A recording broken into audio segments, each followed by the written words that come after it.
your channel.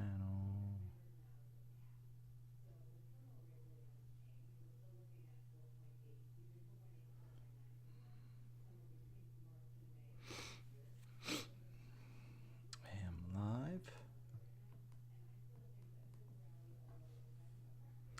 And I'm here.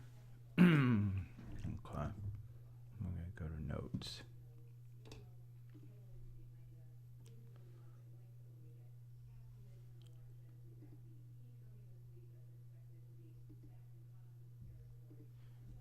Okay, we're going to do our scans. Market scanner.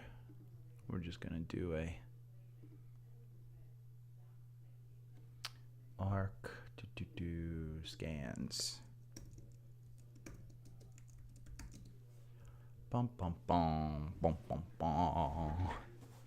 I hope everyone had a good weekend. It's only a couple. Zephin, good morning. Happy Monday. Let's see. You know what I'm going to do? I'm going to log out. And then let's log in. Default workspace. We're going to go to market scanner. Did any Dow cross up on Friday? Oh, and it's the market scanner that's slow. Boom, boom, boom, boom, boom. Let's see. By the way, Jim Cramer was bullish this morning, which does not bode well for the stock market. Etsy and ARKG. I like ARKG. Etsy. Those are two that I hold that are up. Let's make sure we say this before. Bond rates are down.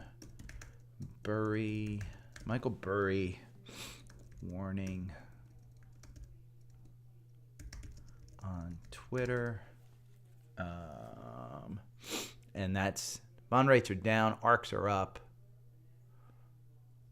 Boy, Ethereum's way up. GBTC, but that might just be because Ethereum doesn't, ETHE doesn't trade in pre-market. QCLN way up in pre-market. Okay, so brokerage holdings, and then we go to my private list. XLE. I talked with my weekly stock pick, that guy. I talked with him this weekend, not like personally. We exchanged messages, and he's asking me for some advice. He's going to actually redo his newsletter next year, and his newsletter will be more focused, and I was kind of working with him on some feedback. Hold on one second. Oh, dog is crying. Okay. What did you do? Okay, come on. There you go. Your blanket's all covered up. Okay. Now just stay under there. And Twitter post of XLE. I need to look at his Twitter. I'll look at his Twitter in a little bit. But I did talk to him this weekend, and I think his newsletter is awesome. I think it's got the best information. The problem he's having is that it's taking him a lot of time. He's got a regular full-time job. And FYI, Zephin, English is his second language. So this dude is just freaking brilliant. He's smart. When you look at it, wow, look at KWeb. KWeb crossed up, and now it's down 11%. Lee Auto is down because, wow, that's going to wind up. Oh, this is all the Chinese stuff. It crossed up. Did that little fucker get out from under her bed? And now she's going to be crying again. I am not bringing up the Chinese stocks. Penn crossed up. Penn's an interesting one. It might be worth it. Is that gap 10%? It's not quite 10% up. But the gambling stocks might be worth it. I'm not going to put it in there. I'm going to go down to the Dow. You know what? Let's do all ARK Holdings. Because I did it. JD, that's going to be... Wait, look at JD down. Oh, by the way, I still own freaking Baba. This is bad. No. I need to get out of Baba with that loss. I was like $20,000 up on Baba. Didn't trade it. Everybody was complaining to me that you don't know how to trade, you don't know how to get out. Well, let me be your example as not knowing when to get out. Baba was trading at 100. I didn't get out. It's in my long-term buy and hold, so that is my excuse, but there's no excuse for holding on. Look at JD.com, fast. Okay, nothing really in that list that kind of tempts me. Let's go to the S&P 100. I don't do the 500 because I like the big cap. Schwab had another one. This is kind of boring. And I think I did it when it was down here at 70 because it had the last time it crossed up. I think that was here where I said, hey, there's a gap up here around the dividend. But I don't think you ever got 10% out of Schwab. Eli Lilly, this is hitting all-time highs, but it's a crazy good stock. Ugh, I'm not going to bring it up. You know what, Lilly? I'll say it. Because there's a lot that in the healthcare sector that are hitting 52-week highs. Let's look at the energy sector. And one of the things, Zephin, that I am actually starting to do, and I started to do it this weekend, but I got lazy, is those spider ETFs like the XLE and stuff. Marathon Oil. That hit a cross up again. Oh, Venom hit a cross up. MRO. VNOM. Oh, man, this is a good list. Chesapeake Energy. Ugh. I think I went over that one. No, I went over Chesapeake, the utility. VOC Energy Trust. S&P, that's a falling knife. Indo. Let me go to my weekly stock.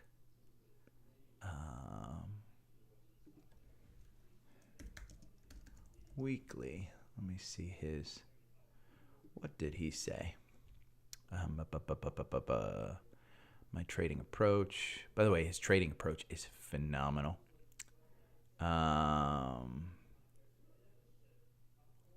Where did he tweet about XLE? Oh, there we go.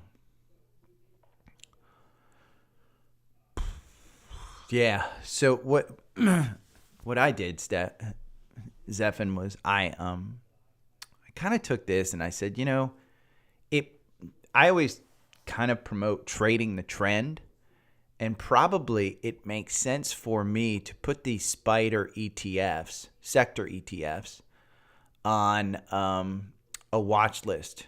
So here in TrendSpider, I'll do a specific watch list. Like I'll show you. I have all of these ETFs, Brokerage Holdings, Peru. I used to follow him a lot. Rebalance, when I rebalance my portfolio, I have all the recently viewed. So I have all of these, and these by my buddy Steve, and IDB Top 50, November, IDB under $10. And I look at these kind of things. I'm probably going to create a watch list with these in sectors, S&P 500. So if you just go and look at the sectors, let's see.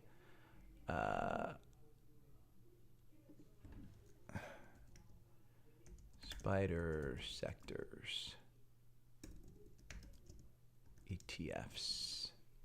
There we go.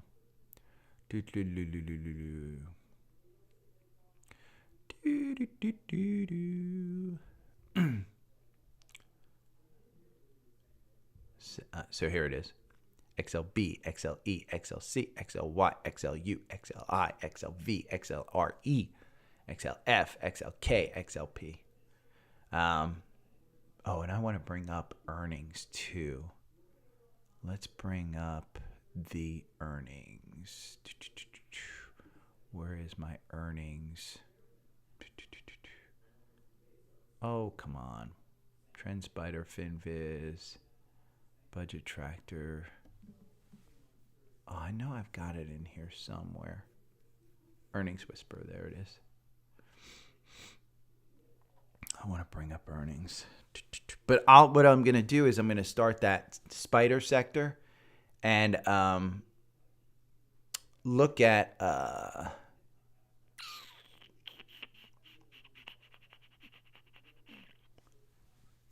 sectors, because again, trade the trend. Who's mentioning me? Oh. What? Oh. Rick is including me. By the way, if you guys haven't seen it, my link tree, I've got a podcast that I follow, a list. It's down at the bottom of my link tree. Something went wrong. Ugh.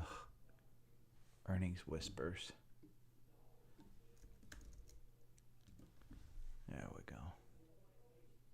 There's a problem with the page. You have a sex or the page is missing. If the problem persists, please contact us.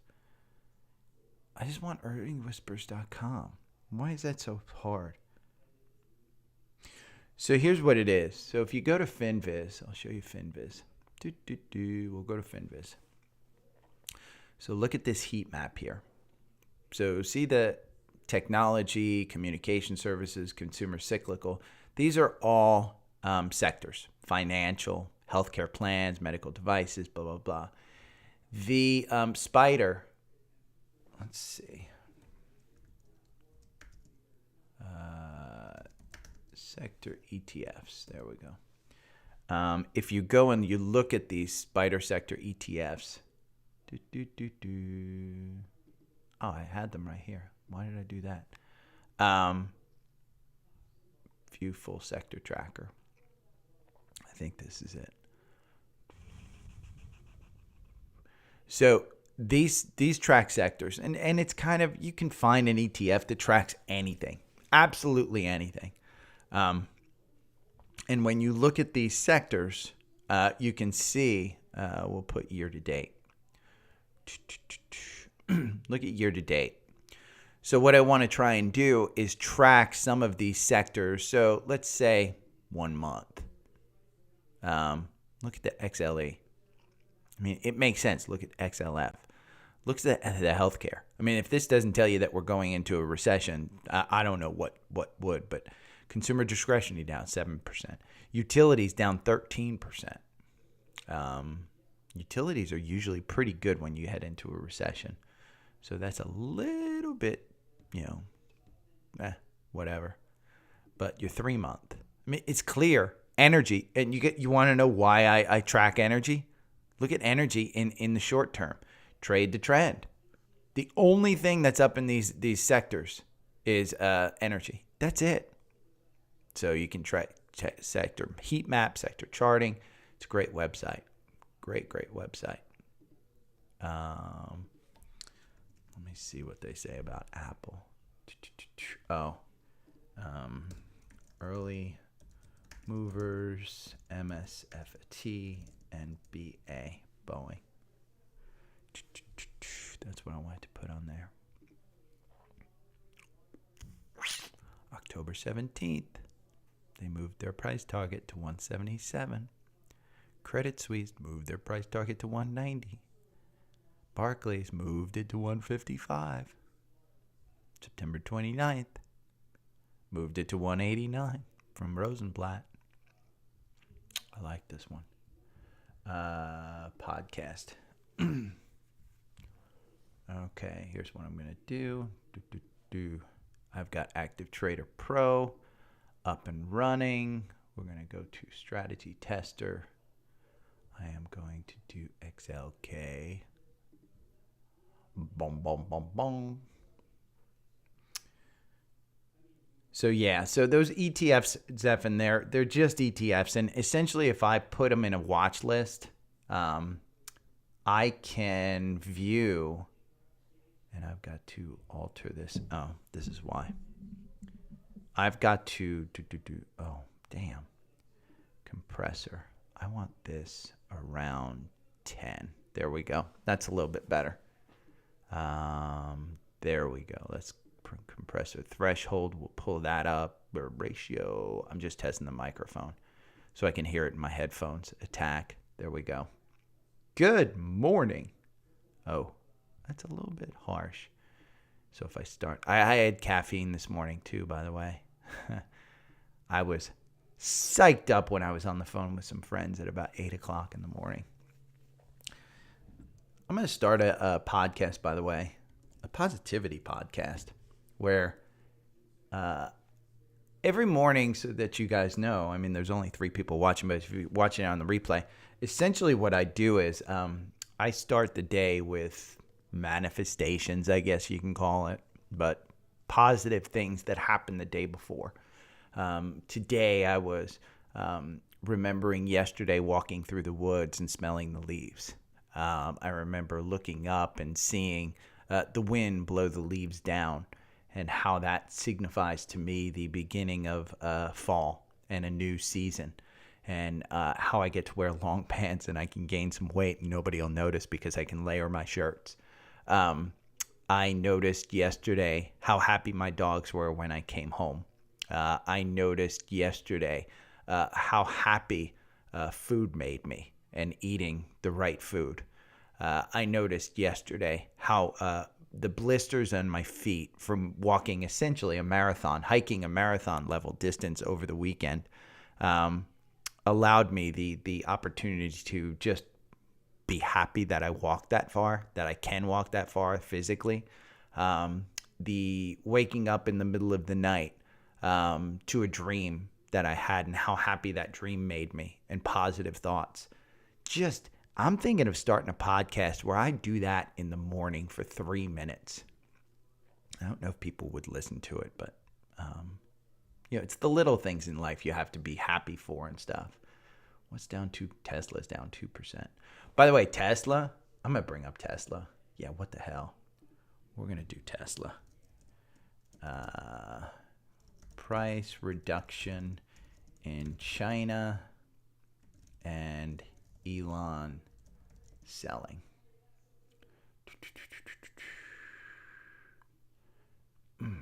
Okay. For Jackson on Insta. D-Man. You want me to look up Valvoline. GM Ford. China stocks are tanking. Boil down again. Okay. I'm just going to start the podcast. It's going to be a quick one today. But you guys on YouTube get some extra stuff. Because I'll probably hang out a little bit longer. Let's look at TQQQ.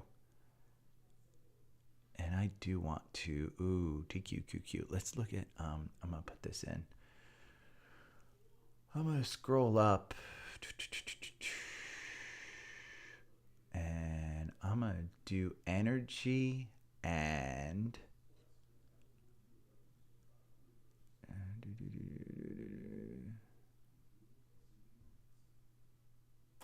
we're going to do all the energy ones.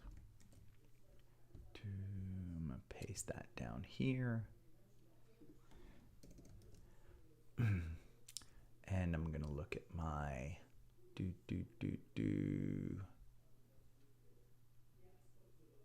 Okay, we're going to look at our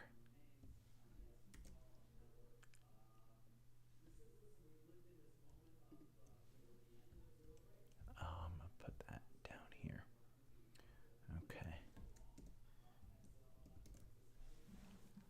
Okay. Boom, boom, boom, boom. Thanks, Cameron. There were 2 podcasts that I was thinking of doing. The first one is FIRE, Financial Independence. And I would do that once a week with a tip. Hey, here's your 20-minute tip on kind of, looking at FIRE, Financial Independence, retire early. And then the positivity thing.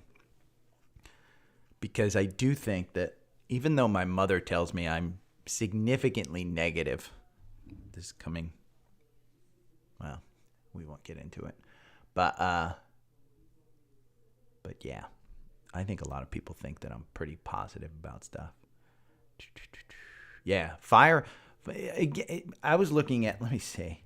It was funny because I was looking at it this morning. By the way, and I will mention this on the podcast, I am shocked at how many people listen to me through Apple Podcasts. I think it was around 10% the last time I looked. Now it's up to 24%. So somebody is sharing something on Apple Podcasts. I love it. I will tell you guys on YouTube specifically, if you're still listening, it's 20 minutes in. But if you're listening, just do a review on the podcast. Hit the 5-star. I know you guys on YouTube will hit the 5-star, just like you hit the thumbs up. I get a lot of thumbs up on there. But 6% other. I don't know where other people are listening to this, but 70% of the people listen on Spotify, which I listen to all my podcasts on Spotify. 24% on Apple, and 6% other. Now, 25%, 18% of you are between 23 and 27 years old. 25% are between 28 and 34, and 24% are 35 to 44. 20% of you are 45 to 59. That is my age category, by the way. So I'm only joined by 20% of my audience. 80% of you are outside a certain range. So less than 1% of you are under 17, which is good because then I can curse. But the majority of you are between 23 and 44. So fire would be a good thing for you guys to learn, because even at 40, I'd say I didn't realize I was doing fire until I was probably 45, 50. And I still don't follow anything. I just, fire is very simple. Live under your means. That's just what it is. I mean, you don't have to make $1 million to get $1 million. If you guys are young, you guys can save up and it compounds. So, okay, let me start the podcast because I'm going to do this for a while. Good morning. It's Monday, October 24th. I've been on YouTube, by the way, 22 minutes. So if you're listening to this podcast and you're just starting to watch it and you look at a time frame, say, I tell you that I'm going over a chart and it's 20, just add 22 minutes to the time that you're seeing on the time. So whatever. I was just going over on YouTube the stats about how so many people listen to me. So many people are finding me on Apple Podcasts now, 24%. The majority of people do listen on Spotify. I don't know what the other platforms that you guys listen in. Hit me up on the socials. Let me know what platform you guys listen on. And if you do listen on a platform, just leave a review. I know you love me. I know you absolutely love this podcast. So just hit the 5-star. If it's anything less than a 5-star, F you. Don't listen. But hit the 5-star. And just leave a review. I did look at Apple Podcasts, and part of the reason I was looking at that is because early on, before I had the socials, people were leaving me questions about certain stocks under the reviews. It's good to know that people have found me on the reviews, not found me on the review section, and left some reviews where they wanted me to look up stuff. But I do think that some of you may not be reviewing it. So review the podcast. So here's where we're at. At lunchtime on Friday, the Wall Street Journal posted an article that the Fed may ease coming up. And they definitely are doing at least a 75-point rate increase next week. I think it's November 2nd. It is right before the elections. A guy like Powell, do not expect any political statement. Do not expect hawkish, like extreme hawkishness. Do not expect anything that will trigger the market downturn or upturn. Just expect them facts. The market will read into it. The market will overanalyze it. And the market will say, hey, this is what we think. But don't expect him to do anything. I mean, he really, really will take it easy. You can see today bond rates are easing. And what I want to do is on YouTube, I want to go to the Safari view because I want to go to my Twitter and show you. Last night, Michael Burry posted a warning. And let me make sure it's still there. Yeah. Michael Burry, of course, when you see this tweet was deleted by the tweet author, Michael Burry deleted it. He deletes all of his tweets, but it was a dangerous warning. And you can see right above it, Concada, which is the tweet. Bond markets are growing increasingly unstable, and many have warned of a sovereign debt crisis unfolding, but monetary leaders now possess numerous tools to prevent a disaster. The great sovereign debt intervention is upon us. Burry said, hey, this is dangerous. Probably is. I mean, honestly, it probably is. But bond rates are down today. That's why you're seeing the market up and the futures are up. So we'll continue to see that. But it was important to know that Friday was a big one in that the lunchtime Wall Street Journal reported that. Also on Friday, Daly said that they may pause in December. That's where you're seeing the real run up in the market. Boil down. China stocks are tanking. China's just a mess. Do not get into China. I own BABA, and I will tell you I am down significantly. BABA's down 10%. I think in the scan, most of the scans that I looked at, most China stocks are down 10, 15%. And when I say they're down, here's the thing. So think of it this way. However far you go down, you have double to make it up on the upside. So for instance, say you buy a stock at $1,000 and it goes down to $500. That's a 50% decline. But to get back to $1,000, it's a 100% gain. Think of it that way.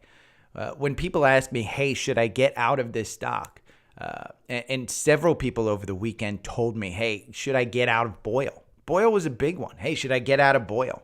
It's tanking. I know you said that there's a gap up here, and there's absolutely a gap. Well, there's gaps down. There's gaps, all kinds of upwards on this one, but it's falling down.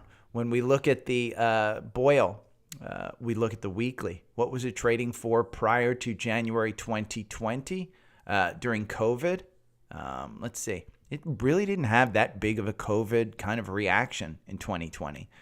Boyle wasn't traded huge. It really just started January 2021, where you really saw the run up all the way up into October. And then you saw the run up this year into this. Now, $30, it was trading at $60 in February of 2020. So it's not unheard of for stocks like this. You can constantly see this just going down. This is a decaying value stock. So the algorithm loses you 25%. Buying and holding loses you 18% over 1,000. This isn't one that you buy and hold, and it's going to make you a ton of money. My guidance to everybody who says, hey, should I get out of Boyle? Well, what did you say to yourself when you got into this? Remember, 99.9% of trading is mental. And if you told yourself, you know what, I'm going to buy in, like Gary said, when the MACD crosses up, and I'm going to buy in at this $53. Well, you either take your profit because you got 5 or 10% or whatever your profit was, or you say to yourself, you know what, 10% loss is down by, say, $5. So if I bought in at $53, I'm going to sell when it hits 48. And you'd be okay. If you told yourself, you know what, I'm just going to buy and hope that it goes up 10% or 15% and not have a downside a level where I'm going to sell, then you might still be in it when you bought at 53 and you're down at 33. Do I think it's going to come back? I think so. Do I know? Hell no, I don't know. From a chart perspective, there's no way I'm getting into this. If you're down 53, if you bought at 53 and you're down at 33, you're down, 50%. At this point, ride it. Are you going to lose the other 50%? Perhaps. It might go down to 23. It might go down to 15. And then they'll do a reverse stock split. And so you're lost even more. This is how I lost 6 figures in UCO. So I don't know where this stock is going, but I will tell you it is completely oversold right now. The RSI is at 21. The MACD, the problem is during this entire slide, the MACD has kind of stayed exactly the same. It just hasn't moved. I'm showing the chart now on YouTube. You can see when it's flattened out, it just hasn't moved. When I expand it up, you can see that cross up at 53 right there, and you can see this cross down when it got you out with a 21% loss on October 18th. But right now, it doesn't look like the MACD's crossing up. Doesn't look like it's moving whatsoever. So would I get out of this one? 100%. Even though it's, but the other thing, don't listen to a freaking moron on the internet like me. I'll lose you money. As much as I'll make you money, of like DRV. DRV, we talked about this one. This is a triple levered ETF of the real estate market. The algorithm got you in at 47. I have several people who I told get out at 68. They got out at 68. It's now at 72. This one traded all the way up to 84 on October 13th. It faked me out. I looked for that button hook. I didn't get back in because I didn't see this one climbing from 64 to 84. But right now, you still have some confirmation here. You still have that it's right around the 9-day. Confirmation is really above the 9-day, but it's right above there. Let's look at how we're looking at DRV on a shorter time frame. We're going to go down over to Active Trader Pro, and we're going to look at a 2-day. And you can see clearly this one is in a downtrend on a 2-day. So if I'm trading this short term and I'm saying, hey, I want to get into this one, I'm not looking to get into this on a short term basis. Now, long term basis, it's a little overbought. I just don't think that there's any reason to get in here. But you want some good, you get some good, you get some bad. Some top movers on Friday. Freeport-McMoRan, we talked about this one. This is a materials company. This was a crazy, crazy move on Friday. In the morning on October 21st, it had a cross up here at 29.14. This was not on my list. I don't think I did. Let me see. Friday. I didn't talk about it on Friday. It was not on my list. This is a long-term one. But you can see 29.14 right here. It is so overbought right now, but it moved from 29.14. It's at 32. This one traded all the way up to 32.13 on Friday. 32.13 from 29. You had 10% in one day. Crazy good stock. I think it's going to open up. Let's see. You know what? I'm not even showing that one. I'm looking at this one. So there's your Safari view. These candles right here. It's crazy, but look at how far that MACD has moved when I expand that up. See that move up there? It just in one day. And you can see the RSI just taking off. It's at 68 right now. Let's move back to Active Trader Pro. And at some point, I'm going to get better at this, by the way. It's just, I'm not that great. But FCX, if we look at the Active Trader Pro, it's trading at about 31.40 in pre-market. We're about to open up. The candle's probably going to expand. You can see that candle kind of expanding. There's a 1-minute chart. Those Bollinger Bands are just super, super wide right now. But it's trading down to 30. So it's on the downward. I see a lot of red on this screen right now. AMD is up. AMD's at 26. Is AMD really at 26? Hold on. I got to check that. No. See, these I got to restart Active Trader Pro. Let's see where AMD is. I think it's like 36. I was going to say AMD, not 58. But see those Bollinger Bands? You've got no confirmation here.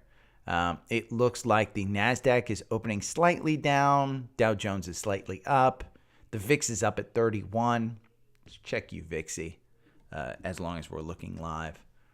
But Freeport-McMoRan, it had that crazy, crazy run on Friday. It was a final trade of one of the traders on Friday afternoon. UVIXY is up at 1190 right now. It opened up at 1180. It closed at 1207, so it's slightly down. Even though the VIX is up. See, the VIX is up at 2%. I don't know. But we went over that. It doesn't always look wacky. But FCX was a final trade. And FCX looks, okay. It's trading around $30.91. You've got confirmation. But that RSI is just too high for me. UNH was another final trade. I don't think this one crossed up. It had a double cross up at some point. But you've got confirmation all the way up here at 540. I mean, this one, again, October 14th, right after earnings, 516. I said if you can get this one under 500. And here on October 13th, it dipped under 500. It was 493. You're at $540 now. And it's not crazy. If we go over here and we type in UNH and we look at the PE, it's at 26. This is the same at Apple. It's up year to date 6%, 20% for 1 year term. It's got a 1.24% dividend. It is 3% off its 52-week high. It is 22% above its 52-week low. You can see these double tops here. We talked about this one at about 545, which is where it's trading right now. It's going to use that probably. I would say this 545 to 550 as probably resistance. So you can take a look at that one. But I'd still say around 500, get into that one. American Express was beat up after their earnings. This is a final trade by, I think it was Karen Finnerman, who I really, really like.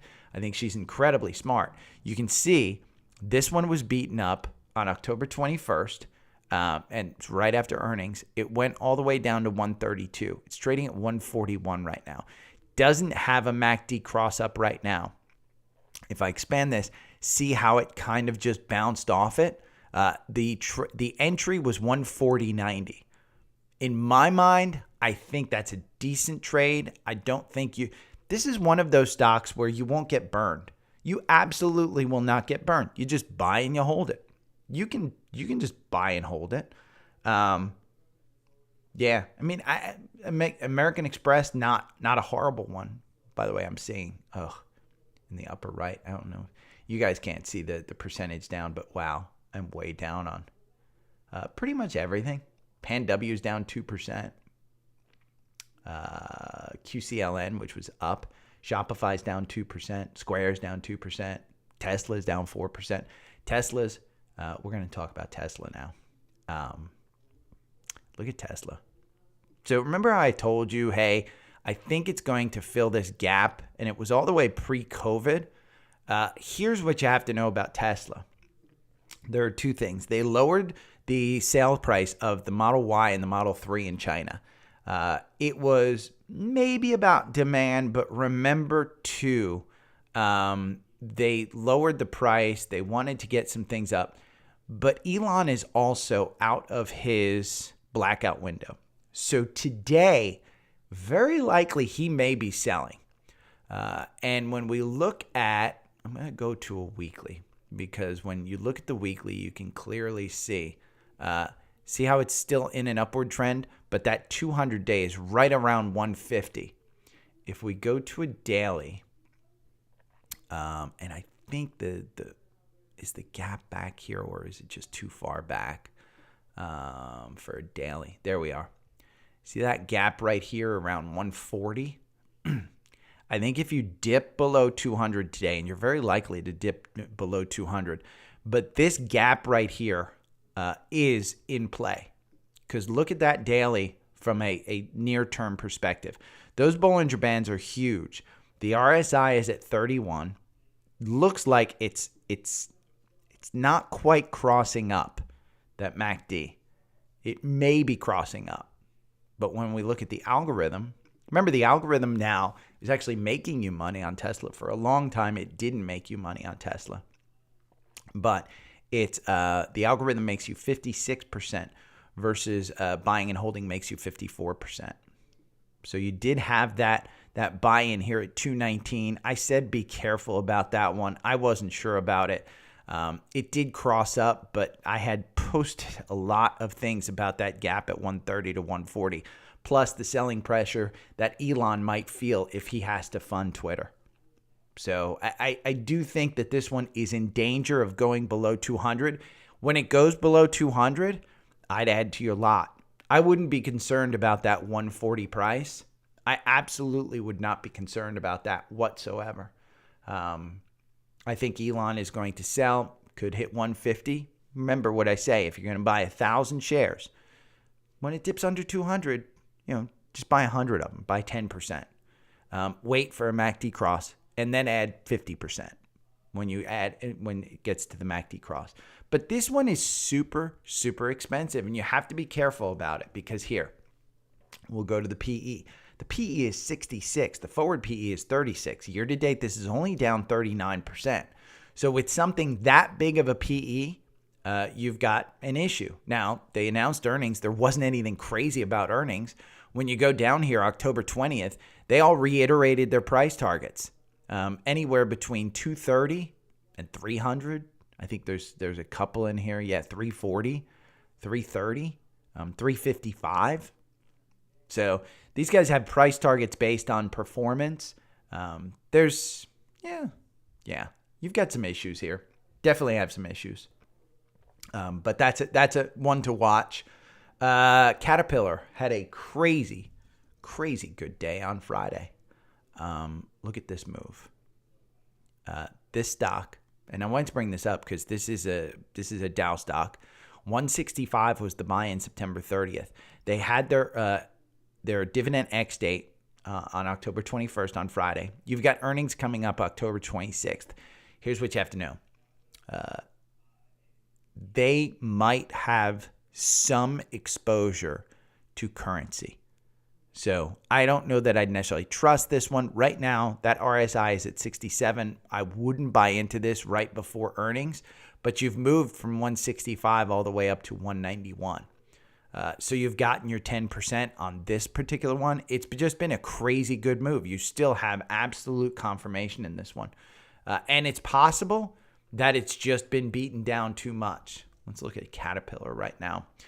It is 18% above its 52-week low. It's 20% below its 52-week high. Its 52-week high is 237. The PE is only 15, but you have a 2.52% dividend. Year to date, you're down 7%. The SPY, let's take a look at SPY. SPY is down 21%. So Caterpillar is outpacing the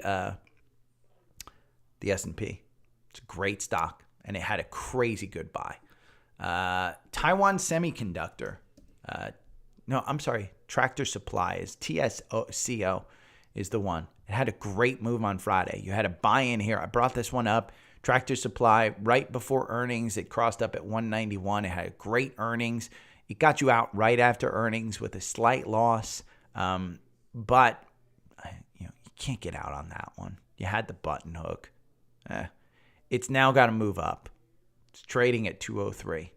So 191 to 203. Not a huge move, but it's decent.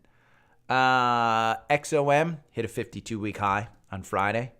My apologies to whoever I told to get the F out of XOM. I think it was maybe Cameron on YouTube.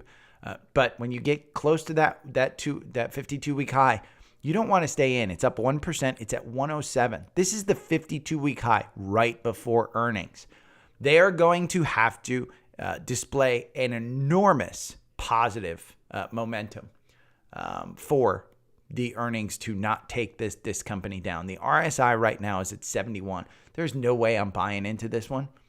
If you're in it at 88, kudos. You have gotten a crazy good return on this one.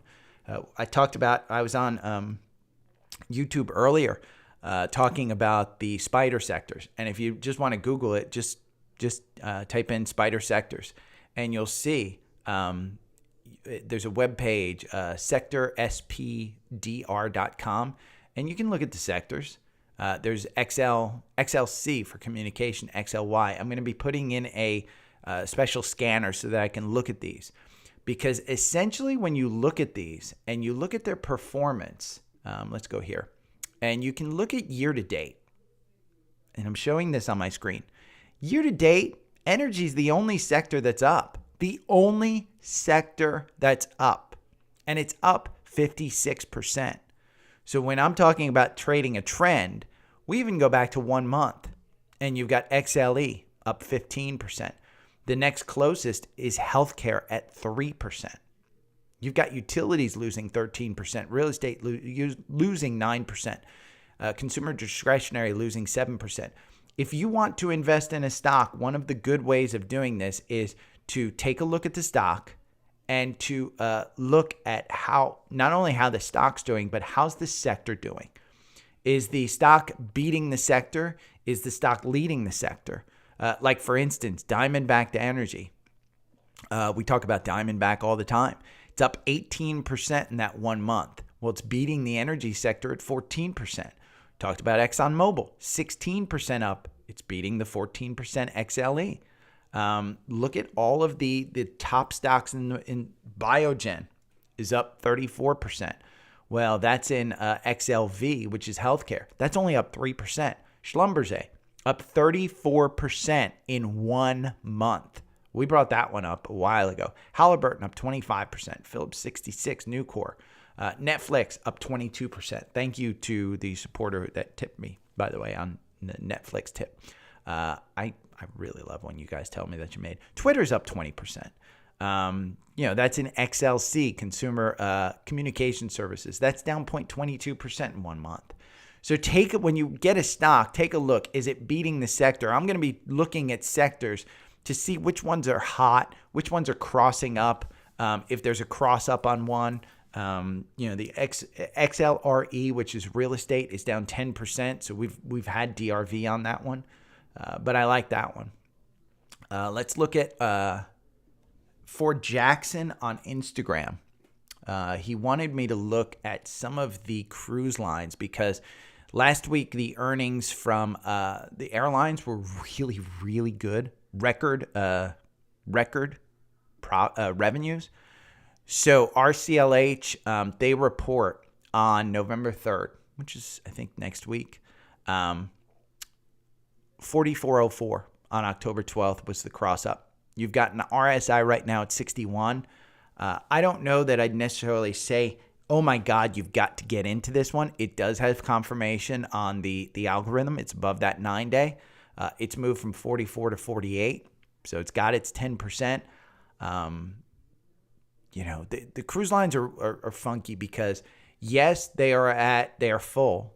And you can't get on a cruise line without paying full price. In fact, remember, I got a free cruise on Virgin. They ain't giving me a free cruise anytime soon.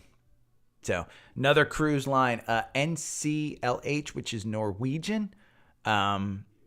You can see this one's moved up from 12 to 14. It's got the same thing, but you've got a gap down here at the 1328 to about 1377. Their earnings are coming up November 4th. That MACD, super strong, but the RSI is at 63. I probably wouldn't get into this one. If it were me, and I know Jackson plays some of the options off of my tips, this one to me, it's crazy because Norwegian did a bunch of they issued shares when they were selling during the pandemic and they needed money, and it was one of these meme stocks. They basically issued shares, so the dilution was enormous. Let's see, their PE, price to earnings, they're not making money. Their forward PE is 11 when they start turning a profit. Year to date, it's down 28%. You are 44% above your 52-week low, which was 1031. You're 49% below your 52-week high, which was 29. You're right in the middle. They're going to have to report some crazy good earnings or crazy good things. The other thing you have to know, my parents won't take a cruise. They went on a cruise. Everybody got COVID. They ain't going on a cruise. And that's the cruising generation, 70s and 80s. There's a lot of people who are taking free cruises right now because they got, over the pandemic, canceled. So you're still playing catch up. That's why they're not making money. Let's look at, I want to look at where the volume shelf is, because we have the volume shelf all the way back here to April 6th, which was the high where it was trading in the 24 range. And you can clearly see there is a volume shelf right here at about 11. It's building a volume shelf up here at about 13 is where the support is. That 1424 is kind of building that support level. But, I mean, right now it's a red candle. If I pull this in closer here to see where we are right before earnings, the support level really is about 1320 or so. And the VWAP's right at about that range too. So there is a support at 1437. It's trading at 1492. My guess is you'd be better off putting in, buying a put post earnings and just gambling on it. Because right now that RSI is at 64. That MACD is super, super strong. They're going to have to come out with something. They're right in the middle of their 52-week range.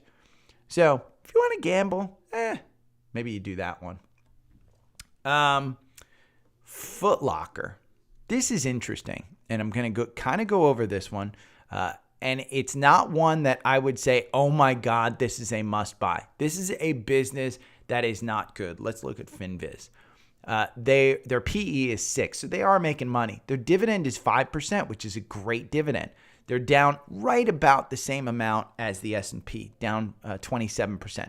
They're 32% above their 52-week high, which was 23. They're 45% below their 52-week high of, or I think I got that backwards. Their 52-week high was 57. They're 45% below that. It's at 31.51. Now, here's what's interesting about this one. And I'm going to bring this up. I don't think you can see this.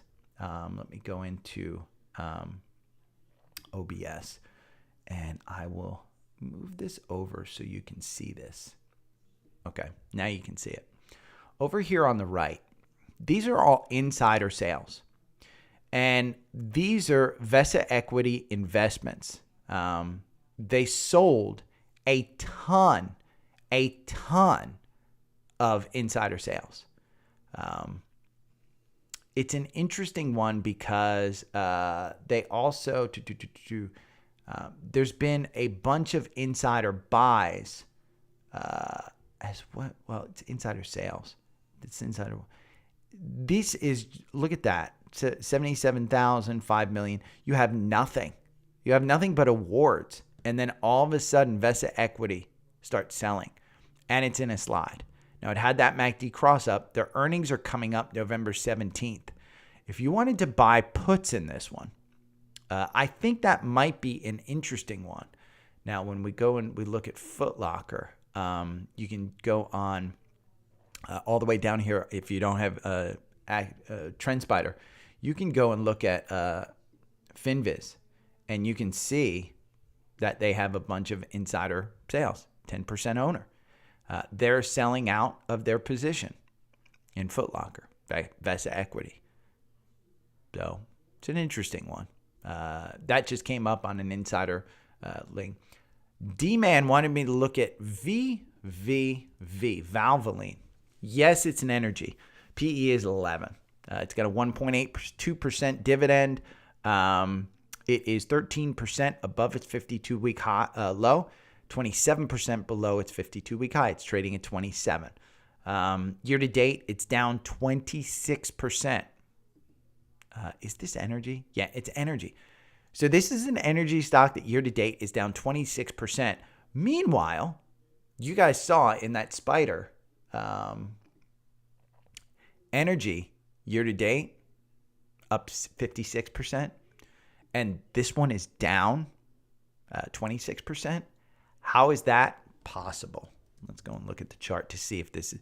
So first off, I would tell you that's a dangerous trend that I don't know that you necessarily want to get into. So Valvoline's a little bit sketchy in my mind. They do have earnings coming out on November 7th. They had a MACD cross up here at 25.92. You're trading at 27.94 right now. The RSI is a little bit high at 64.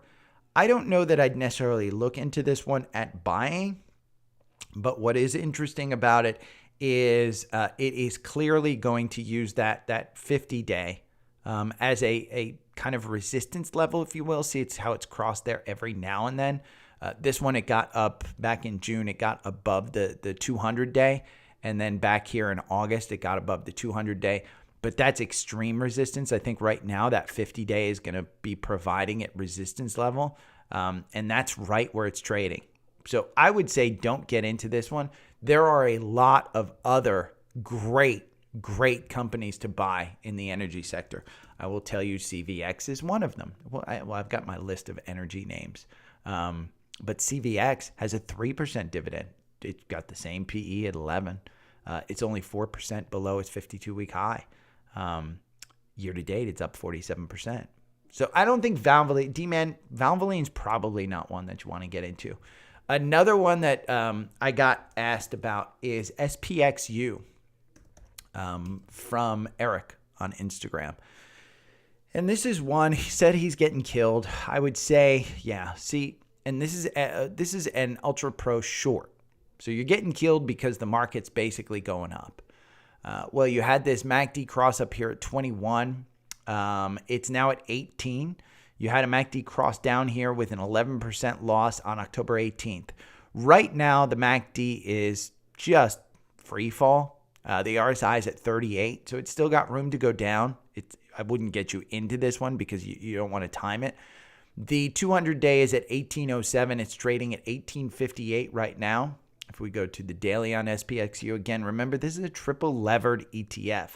So the move in this one is usually fairly extreme. The MACD is clearly down on the daily. Most likely, I'm thinking it's going to use this 200-day as a support level, and that's at 16 right now. There's a gap down here between 1549 and 16. I would say that 1685, 1678, between 1650 and 17. I think that's where you're going to find some support. Let's bring this volume shelf here. Let's bring it back to recent highs in June. You really don't have, I would say the only support level from a volume standpoint here is 1691. If you pass that 1691 and we close below that, you're way down here at 15, which is covering that gap. So I would say if today you close below 1795, well, let's make it nice. If you close below 18 today, get ready for it to go to 15. Does it mean not going back up to 30? No. It just means in the short term. Remember, this is part of what I always tell people. Get out and identify when you get out. When you get in, you have to identify, you know what? If I lose 5%, I'm going to get out of it. If I lose 10%, I'm going to get out of it. Identify that before you get in. That makes it a lot less psychologically damaging to, I'm just going to hold on. And I say that full well freaking knowing I don't do that myself. So I'm in there with you guys as well. GM and Ford report this week. They're not my favorite companies, but these are companies that provide you a fairly good pop when you do get that pop. You can see right here, GM, 32.63, October 13th. It's moved up. It's trading at 35.63 right now. It is touching that 200-day. That 200-day is going to provide it some resistance. If you close above the 200-day, I'm going to move in so I can tell you exactly where that 200-day is. 35.79. So if you close today above 35.79, I think that earnings probably look fairly good. You've got a $36 to $37 gap here. This one, the algorithm loses you 11% versus buying and holding only loses you 3%. Your average win is 8%. You only win 31% of the time, but you can clearly see that this one is one where you're probably going to win. The RSI is at 62, so it's a little bit high, but their earnings are coming up. It looks like tomorrow in the morning before. And then Ford is after that. I think Ford is Wednesday in the morning, October 26th. So yeah, it's Wednesday in the morning. This kind of follows the same thing. You've got this gap here all the way down between 11 and 12 that's been filled. This one, its 200-day is at 1334. So I think you could see this one move around earnings at that time to that 200-day. You've got a gap up here, which is starting to be filled between 1249 and 1273. You've got another gap up above the 200 between 1425 and 1471. Now, the volume shelf that you see, there's a clear support volume level here at 1233. So you do have danger buying here at 1252 that, hey, there's not a lot of volume support to drag this up. You do have a bunch of people who are still holding this at the 15 level. And by the way, this volume shelf is only August 22nd. So you've got a bunch of people who are holding this up at 15 versus all the people who have bought down here. All the people who have bought down here, it's a pretty good support level for this. So the algorithm makes you 52%. Buying and holding makes you 52%. In 28 positions, you win 30% of the time. Your average win is 20%. Probably good enough to think that you're going up to 13 at some point. And you only have to make $1.20 to get your 10% out of this one. I would play this one over Ford, over GM. I'm not a huge GM fan. Cleveland Cliffs. I haven't talked about this one in a while. It's been a fairly good mover. I mean, it hasn't lost you. The entry on the algorithm is 1374. I know I brought that up on September 28th. I know for a fact I brought that one up on September 28th. They report earnings tomorrow. I think it's before pre-market. Yeah, tomorrow pre-market. It's moved. The RSI is at 59. It's at 60. They probably will not bounce. I would say if I were in this one prior to earnings, I'd probably take my 10%, 1374. You're at 16. I'd probably sell out at 16. You've got a volume shelf here at about 1545. I think it's going to use this 200-day for anything at 1688. I wouldn't get into it prior to earnings. I just don't think it's worth the risk. The algorithm makes you 122% on this one. You had 25 positions. You win 52% of the time. Your average win is 15%. The algorithm works really good on this one. This one moves a lot.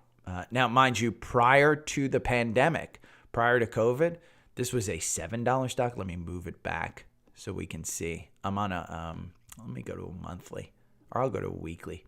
Weekly will show me the pandemic. Prior to the pandemic, you were trading at 7. So you were half. You can clearly see on the weekly that it's using that 200-day as support level around 13. But if I'm buying this at 16, do I care about the support level at 13? No. If I'm buying this at 16, I'm putting in a stop loss at about 14. Just because I don't want to lose that much on this one. I can always buy it. You know, it's got a lot more movement down than it does up. You can clearly see, but it's made some really good money in the past earnings. You can see here where it was trading at around $20, $2.33 per share. Then it went to $178. It went up, and then it got $171. It got caught up in the currency issues. Then you got some problems with steel and whatever. But this is a good one. I really like this one. Microsoft was a big mover early on. Let's see where Microsoft is now. It was one of the biggest movers in the Dow prior to the open. Let's see if it opened up and took down. Yeah, you can see this is a 1-minute chart. Kind of got taken down on the open to about 241. It's trading at 244. This is one that you want to buy and hold. I don't consider this one a trade. I consider this one a buy and hold. You got 236 was your buy-in on the algorithm. It still has not filled this gap down here between 230 and 234. But here at 244, if you want to enter in a long position, I'd wait for 240. But I do like this one. I own a significant amount of this one, just full disclosure. Boeing, I do not own Boeing, but they announced that people who were killed in the 737 MAX crash can hold Boeing responsible and not take the payout that was offered. They have earnings coming up October 25th, and it's usually, it's pre-market. So pre-market October 26th. This one had a buy-in here at 129.40. You're at 141. So it's been a great move. This one, the algorithm makes you 10%. Buying and holding loses you 12%. Your average win is 11%. You win 31% of the time. Not as good as Cleveland Cliffs. But this one, as soon as they start making money, and it is a good company, it's just run poorly. It's been run poorly since the 737s really started crashing. And if you want to watch a great Netflix documentary, watch it on this one. Just type in Boeing on Netflix and you'll see it. It's a shitty company, shitty management. I would not buy and hold this one unless you believe that, hey, they've fixed things. I hate what they've done in telling pilots that it was their fault when they knew it wasn't their fault. So let's look at some energy ones. Venom or Viper. I always call it Venom. Viper, still positive, still have confirmation, still a 9% dividend. They have earnings coming up November 7th.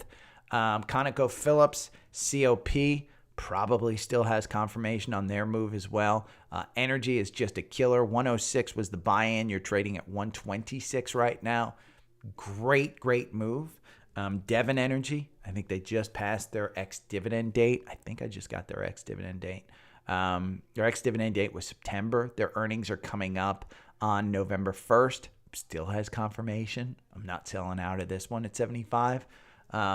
Occidental, Warren Buffett. Let's see if he's continuing to buy. That's seasonality. I didn't want seasonality. I want the insider buys. October 3rd, there was an award. September 28th was Warren Buffett's last purchase. They've purchased, a ton. You can see Berkshire Hathaway. Probably can't see that because I didn't expand it.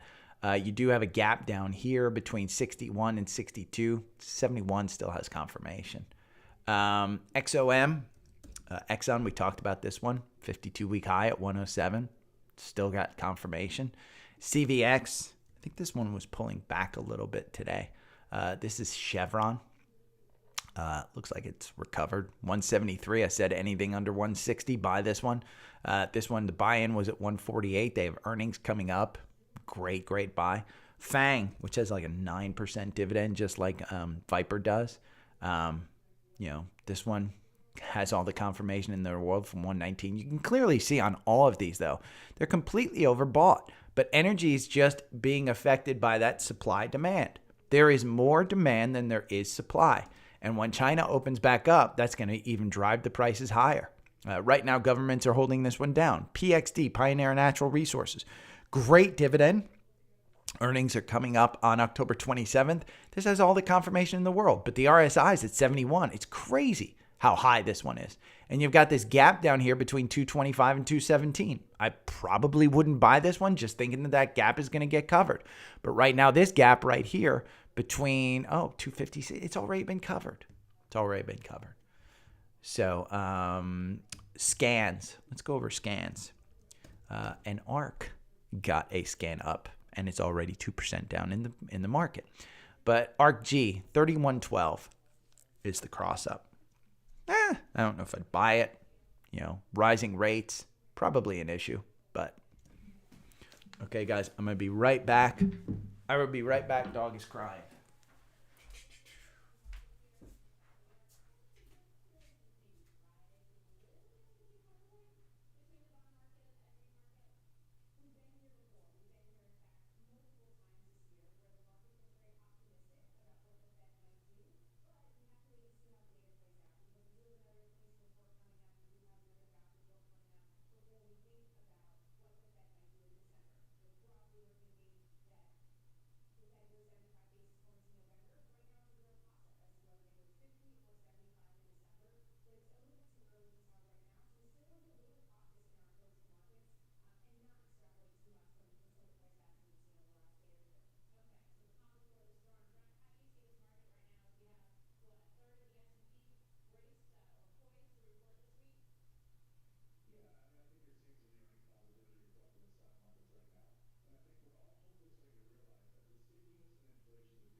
Dogs are taken care of. Coffee ran through me.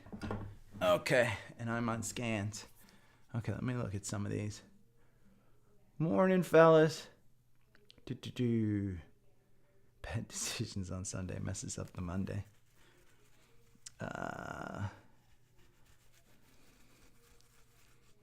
Yeah, it's going to be a fake out. Boyle's not crossing up anytime soon. At least on my 4-hour chart, it's not.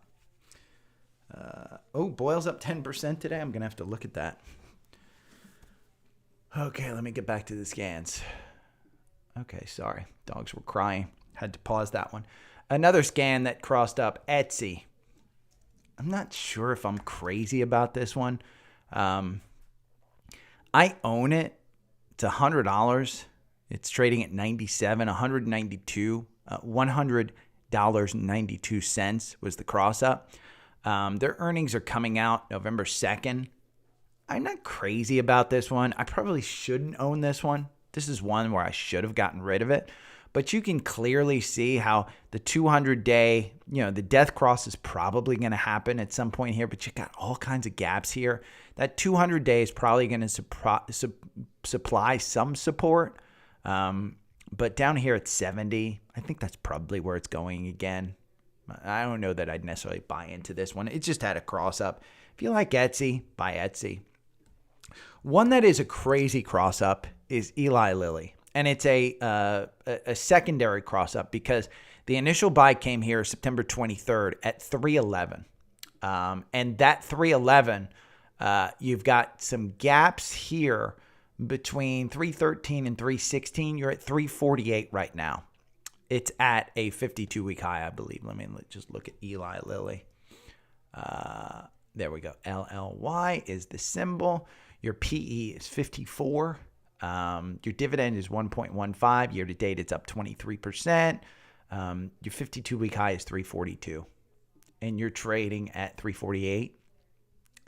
It's a secondary cross-up. It's still got crazy good running. But another secondary cross-up in the energy space is Marathon. MRO is the symbol, Marathon Oil Company.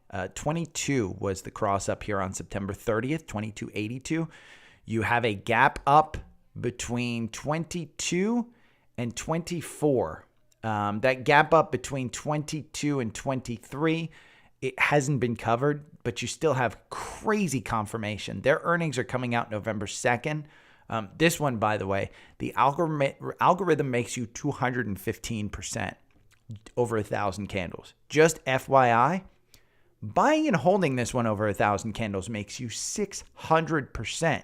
Your average win on the algorithm is 26%. Again, 215% is not crazy to think, oh my God, I made that amount of money. But thinking that you made 600% by just buying and holding, I continue to say it. On certain stocks, buying and holding will make you far more money than trading. And energy has been one of those. That's why I don't get in and out a lot during these crazy swings in energy. I just kind of buy and hold. In fact, I'll show you Devon. Devon's a great example. I say buy under 60, sell over 60. I haven't sold it. I bought it way back here in July at about 53, I think was my average purchase price. I just started adding to it. Now, when it got over, I should have actually sold. It got up here to 75 before. This is where the resistance level happens at about 75.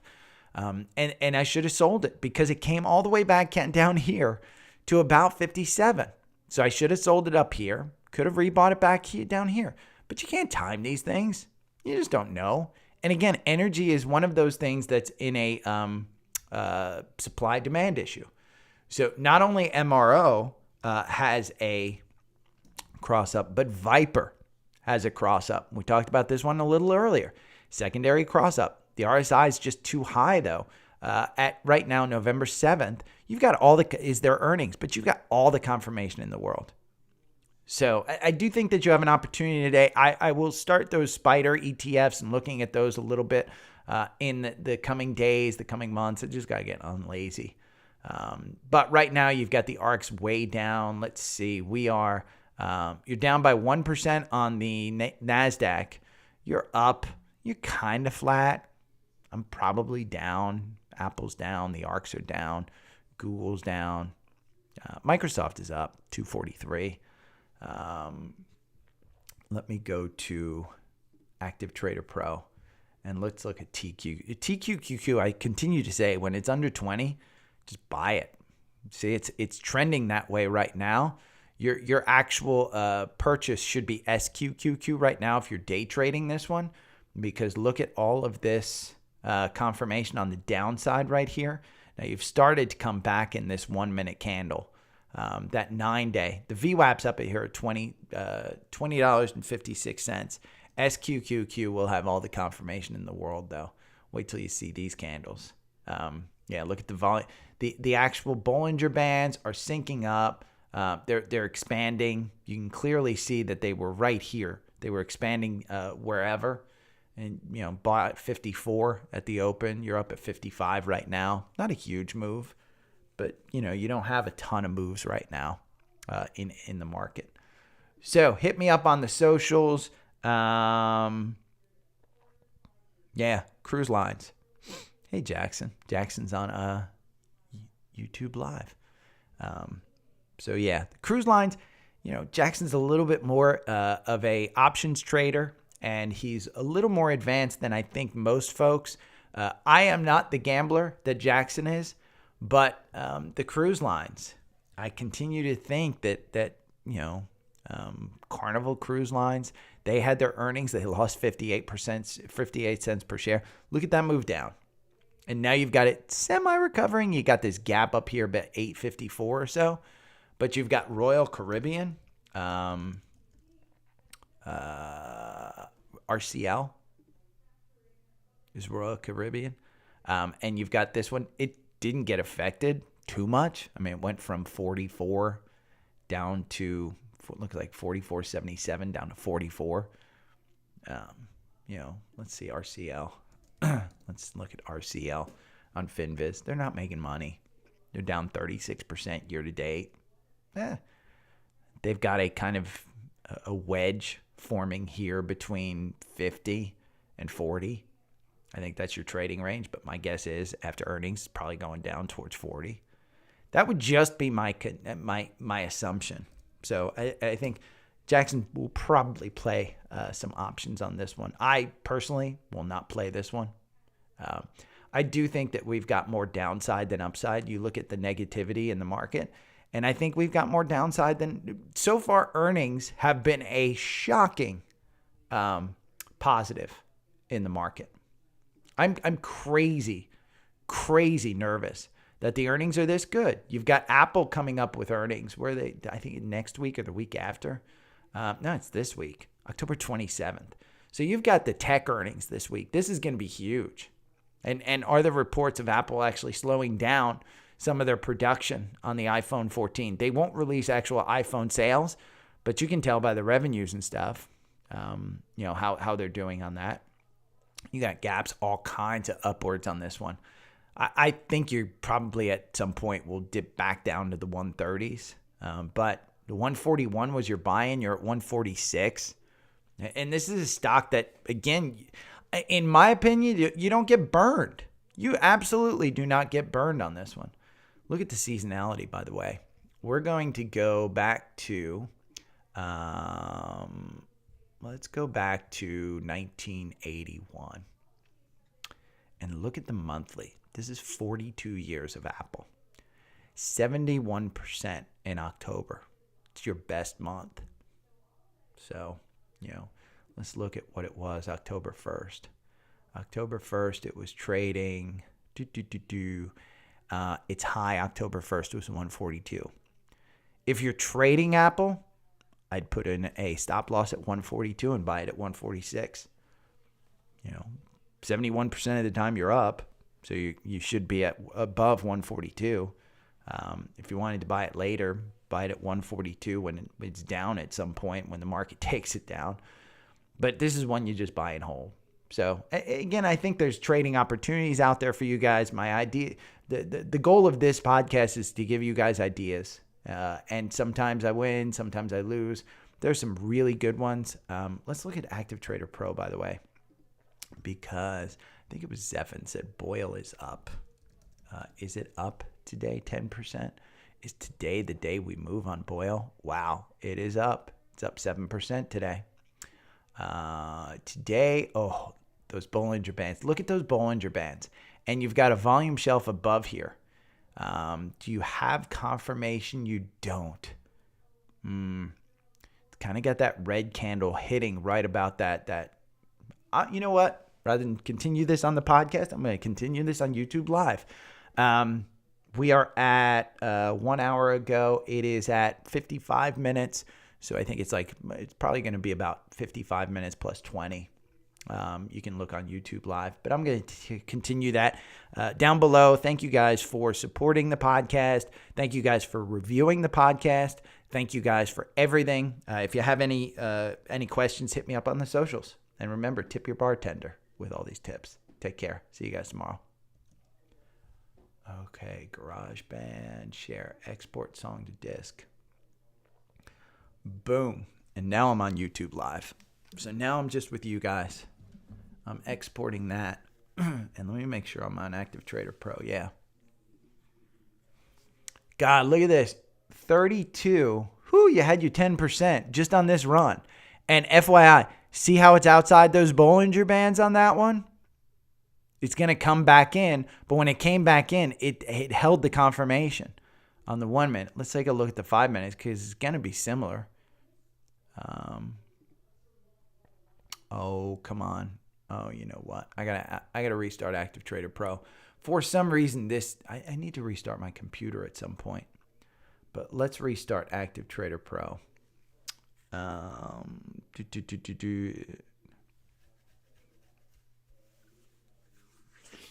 We'll day trade a little BOIL here. And remember, I think I said this at the beginning of the podcast. If you're 50% down on BOIL, which some people probably are, because I've been egging you guys on that one. If you're 50% down, it's going to take 100% move to get that 50% back. Wow, Alibaba's down 17%. Pinduoduo's down 30%. Oh, are these ones where you should get in?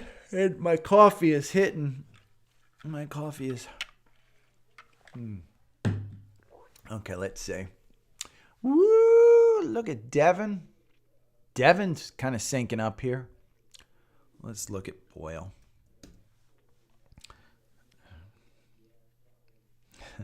F you, Zephyr. I live my fire lifestyle, man. This computer still works. It's my laptop that I need a new one of. Hey, by the way, have you guys been watching MLS? You know my life revolves around that because that's where I'm traveling to. MLS, it looks like it's... Hold on, I'll tell you. Because I sent everybody a text this morning. It is LAFC, so Los Angeles Football Club, against Austin, the 30th. And Philly versus New York City on the 30th as well. So on the 30th, I will find out which city I am flying to for Major League Soccer. I will tell you, selfishly, I'm hoping it's Austin, but that would mean Austin, and I don't think it can be Austin, but it might be Austin and New York City. If it's Austin versus New York City Football Club, then I think we go to Austin, but I don't have the records handy. It's whoever has the best record. But the LA Football Club, I looked up their stadium. Their stadium is kind of cool. And Philadelphia, you fly into Philly. You know, my parents are in New Jersey, so I get to see them. Okay, BOIL. Boom, look at that. We still have confirmation. Guys, you're above this 9. And look at those Bollinger Bands. They're above there. It's trading just outside. 35.60. I'd put in a buy here at 35.50. I think you'd get it. And look, this 10-day volume is 3.8 million. 90-day volume is 2.6. Let's go back here to Safari View and let's look at BOIL. Devin, I don't fish, man. I can't take the damn hook. I always feel bad because if I had a hook go through my mouth, I'd be in pain. You're covering this gap. See this gap down here? That was on Friday between 36 and 33. You're covering the gap. Simple as that. And you lost. 35.44 is the bid. Let's go to a 5 minute. We're going to look at a 5 minute. By the way, TQQQ under 20. Look at that 5 minute chart. Wow, that's a nice move on a 5 minute chart. See how you're outside those Bollinger Bands at 36? It's covering that gap. It's going to use that gap right here at 36.25 is kind of the resistance level. Let me go over here. I got to quit my GarageBand. Quick GarageBand. Save. Oh, you're not seeing Safari View. That's the 5 minute chart. That's a nice 5 minute chart right there. Zephin tipped me already with a damn give me $2,000 for a new laptop. Somebody tipped me $2,000 for a new laptop. Although, and then I got to pay taxes on the $2,000. You could gift me a laptop. I wonder how that would work. Oh, you go into the Apple store. You buy me one of the M1s. You know what? As long as you're tipping me, give me an M2. Okay, let's go into, I'm going to upload this podcast. You guys have anything you want me to look at? I think today we wind up down. There's just no good news. I mean, what's the good news in the market? Boy, there's this guy on CNBC right now. He's doing the douche move of doing the Zoom call in his car. New episode. Create, upload. Bum, bum, bum. We're going to upload that. Insert ad. I have to see if I have an ad too. If there's a, Target. Target. Jesse, I love Target. I shop at Walmart.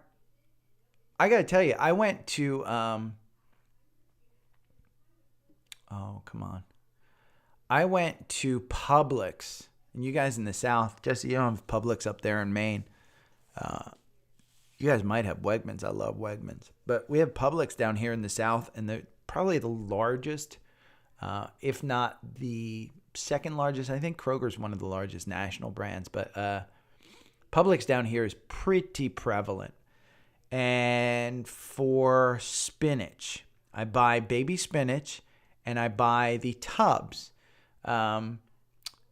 And the mini tubs at Walmart, I think, are I want to say $2.50. And that's like a half a tub kind of thing. But the mini tub is that. I went to Publix. The mini tubs are $5, and the big tubs are $7. The big tubs at Walmart, I think, are $3. And I just bought spinach, almond milk, and some hummus. And I think I spent $15 and some carrots at Publix yesterday. And that would normally at Walmart be less than $10. So if you're shopping for groceries, man, freaking go to Publix. Or stay away from those grocery stores where, it's like Whole Foods. It's kind of similar to that. Wow. Pinduoduo, PDD, is way down. Let me see if I have an ad. Nope, I don't have an offer for an ad. But you know what's funny? And I thank all the supporters. But Anchor keeps trying to get me to go to subscription services. I don't want to charge people for stuff. I want you guys to pay me if you like what you hear and not any other way. And I'm going to put this in. Now I got to title this episode. Let me get my... I'm going to title it Energy. Because you know what? Energy's still freaking good. And we're going to paste. Zepin, you live in California. So here's what... I used to live in California. I love California. And I will tell you, I probably align better with California politics than I do with Georgia politics. From a social standpoint, but, from a financial standpoint, I still think... Here's what I know about California versus Georgia. You guys in California have a budget surplus many, many times, which means you're paying too much in taxes, which means it allows the government to spend more than they actually should. If California had the same taxes as here in Georgia, I'd be in California in a heartbeat. I think we're at 5% state income tax here. I think you guys are somewhere near 14, between 10 and 15. Walmart is awesome. And I got to tell you, if I went to Montreal, Cameron, I was going to go to Montreal for the soccer stuff. You could have stopped by the ticket booth and seen me. XLE up. What is XLE? Let's see. 56% year to date.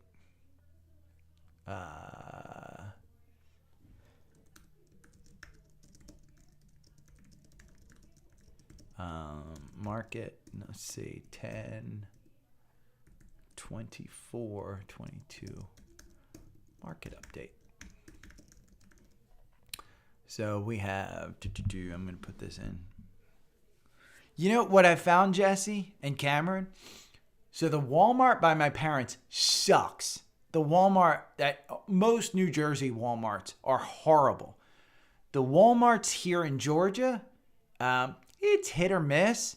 There are several that are super nice where I can get fresh fruits and veggies, organic, and it's unbelievable. But I don't go. I go to Target when I'm in New Jersey. My guess is that there is insider sales. Did I write that down? FLL? I don't know. SPXU, GM, and Ford. Let me finish this up and then I'll look. Boiled down. Let's see. I'm just going to put boil. I'm going to take that out. Write a review of the podcast on platform. Okay. FCX, CLX. Bond rates are down. Pre-awarding on Tesla, early movers, Microsoft, and Boeing. Energy, we're going to put all of those in. You could buy any energy stock, even with the freaking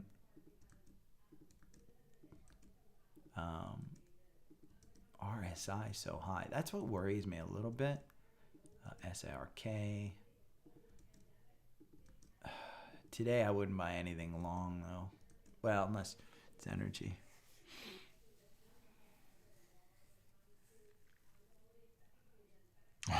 You shorted? I don't blame you for shorting Netflix.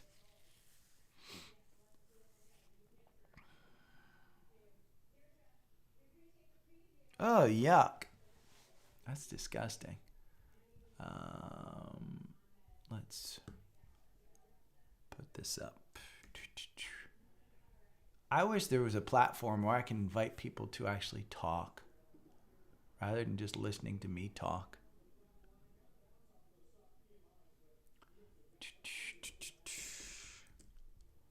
Okay. XLE.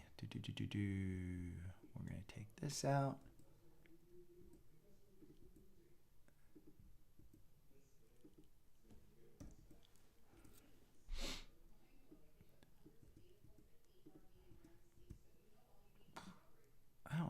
what? I don't want TSCO. That doesn't matter to me much.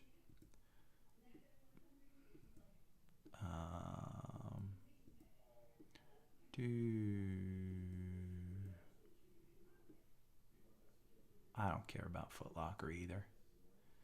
We're not going to keep Valvoline in there because I don't like it. SPXU, GM and Ford. I do like Ford. I need to look at Ford. China stocks. Let's put in BABA.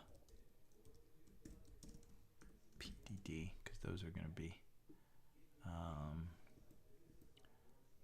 FCX I already have. So we're going to take that out.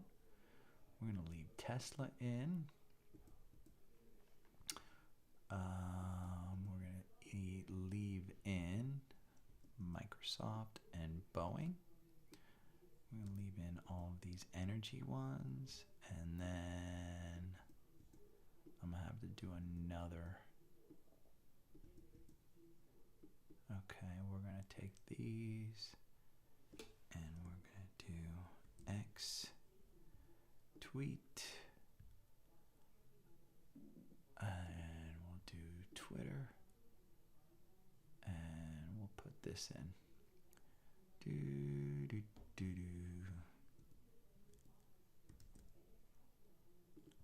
to take that out.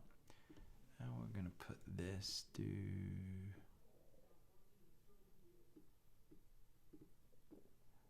SQQ. And I'll leave the scans in there. Tweet. Okay. I know, Discord. Everybody tells me Discord. I hate Discord, though. I'm a boomer, man. In fact,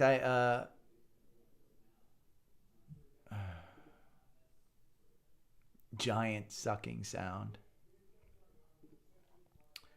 Let me see. Episodes.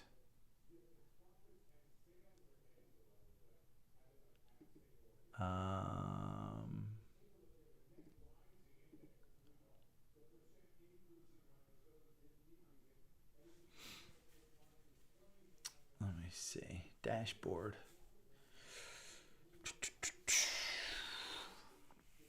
Tells me my audience size is 1,000 over the last 7 days.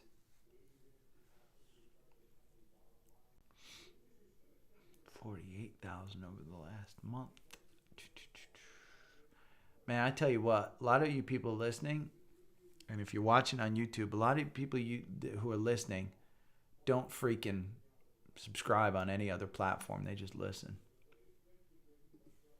It's fun, I guess. Why is Earnings Whisper? There we go. Okay. So here's what we're going to do. We're going back to Safari View. And see, let's see. Before market close. Here's how you use Earnings Whisper, by the way. I love this. It's Earnings Whispers, earningswhispers.com. And see over here, you've got Earnings Whispers. You can just type in all earnings. I don't know what Earnings Whispers is. What the difference? Oh. I don't want an account. I'm going to go to calendar. And then you have before market open, after market close. So today, I'm going to go today, Monday the 24th, after market close. And it'll usually show me, it'll usually show the major ones up top.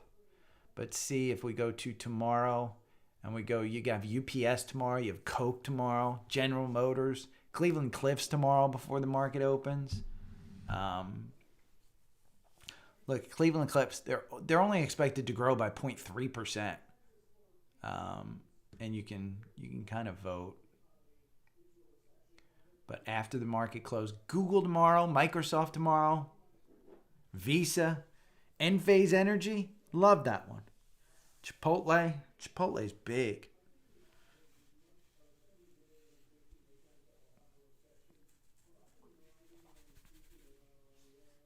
Yeah, Discord's prime for being taken over by somebody. Bought out. Look at Boyle covering that gap. But it's still, see, here's the problem. Here's that MACD. See how it's starting to come up?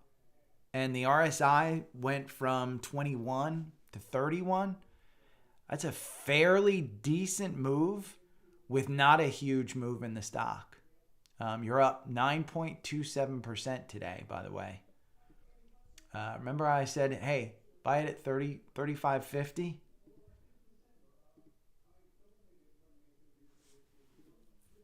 Look at that. This is a 5-minute chart. You got all the confirmation in the world. And that Bollinger Band is wide open. Even here at 36, you still have freaking confirmation. No reason not to buy this one if you're day trading. I fucking hate Chipotle, Zephin. So Chipotle puts this mint flavor or something in their rice. Ugh, barf. Give me nice, starchy, just plain white rice. And if it's brown rice, I don't mind that it's brown rice. Just make it starchy. It's all I care about is just include the starch. Don't wash it too much, which I think Chipotle does. I think their chicken is decent at best. I've had some chicken that I've bitten into that has been a little overcooked there.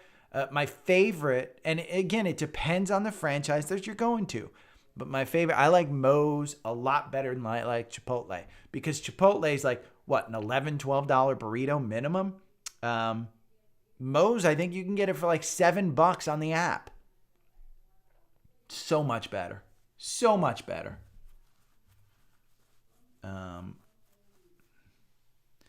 Oh no.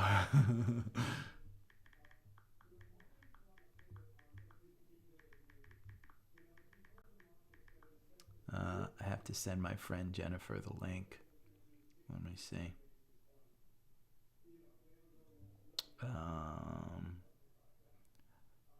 I'm going to go over. She...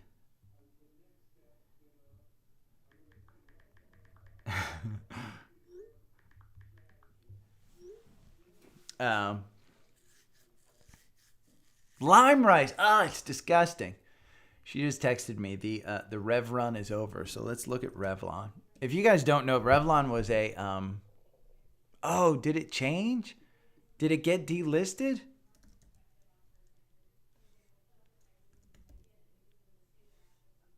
RevRQ.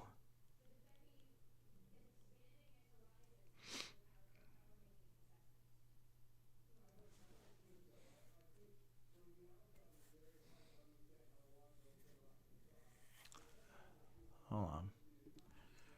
Revlon stock. Let's look at. Did it get delisted? What happened to it? Let's look at news.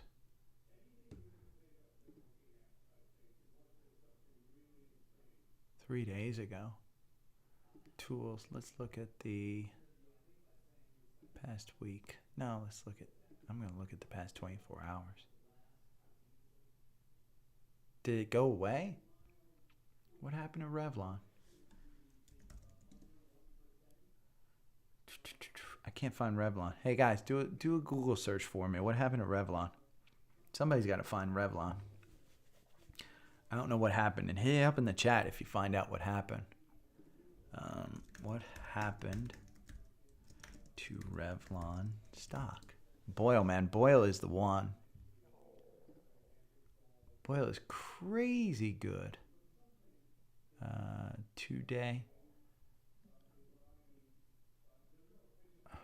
Boyle's the run. Boyle's up 9.8. It's coming down now. So remember I said, hey, 35. It was just, I think this was the candle right here at about 34.20 or something. I said, ooh, it's got confirmation. See how the red is outside there and it's still above, but that VWAP is up.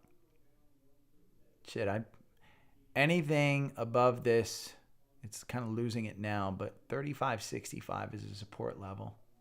right there on the day. Revlon stock delisting. Here it is.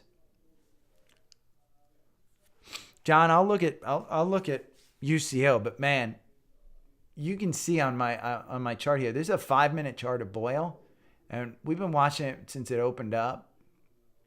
Not since it opened up. I'm not gonna sugarcoat this one. Probably since about 35, and it got up to 36 right here. You can see here's the day range, 33.92 to 33. I think you still have now I would wait. Oh, shut up. I don't want to sign up for your but I would wait for it probably right here at about 35.69. It's kind of passed through there, but that's a support level because that's right where that 9-day is. Now, I would say if it breaks that 9-day, $35 is your support level, right at that VWAP, because the VWAP is right at that 21-day. And see what happened the last time it hit the 21-day? Boom, took off again. And let's go back and look at BOIL here, because I'll show you. Let me change it over to Safari View so you can see BOIL. So look at the gap. So on Friday, it went down to this 33, and it created this gap, and it's got this gap up here between 46 and 48. That green candle today is live. If it closes above 36.39 at 1:30, I think you've got the start of a run. You can see the MACD is starting to cross. The last time it crossed up, you really didn't make out whatsoever. So I don't want to say that this is the bottom, but that RSI is super low. It's at 30. So again, I think if we close above 36.09, where that gap is right there, 36.23, let me make sure I know exactly where that gap is. 36.25. If you close above 36.25 at the 130 candle, the problem is, and remember we went over this, see all these big volume jumps? That's the morning activity in BOIL. You don't have a lot of afternoon activity in BOIL. So there's two choices. You can buy this one above the 30 if it closes above the 36.25 in the afternoon candle, and that's at 130. Or you can wait for the MACD to cross up again. The algorithm loses you 22%. You have a 35% chance of winning. Your average win is 42%. So with it beaten down this much, take a look at this. With it beaten down this much, when you get down to this level, in the short term, it typically bounces up. This is, again, only year to date. So you can see during this year, when it gets down to this level, you bounce up. Now, if we take this back to, I'm going to take this all the way back from a volume perspective to January 1st, and we can see where people are holding this one. The majority of people holding this are at 38 and 56. So if you purchased anywhere this year, you're more than likely holding this between 34 and 38. So the second largest is between 53 and 57. But this volume shelf right here at about 29 to 33, this was building when you got down here, and it might just continue to build where this one becomes the majority of support. So, but I do like this one. If we go to Active Trader Pro, it's kind of pulled back a little bit. It still has the confirmation above that 9-day. So even though it breached it in this, and this is a 5-minute chart, even though it breached it in this previous candle, you still have support. So you still have support from 35.69. That's why I said if you didn't breach this 35.50, you still have support to keep going. So do I think that 36 is crazy to buy this? Nah. from a 10-minute perspective, you'd be crazy to get in on this run just because it's moved. Again, it's up 8.94%. It traded all the way to 36.36 today. So you have what, 1% move to get back up to 36.36?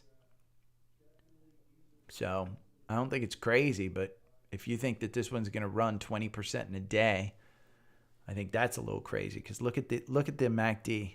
See that MACD and the RSI is at 68? It's kind of oversold right now. Overbought, I mean. Wait for that RSI to come down. It's just going to put more pressure on it to break that shelf right there. Let's look at UCO. I'll go back to Safari. UCO from a long-term perspective. Again, this is the algorithm. Bum, bum, bum, bum. Ooh, UCO, you have a gap that has been filled. Look at that candle.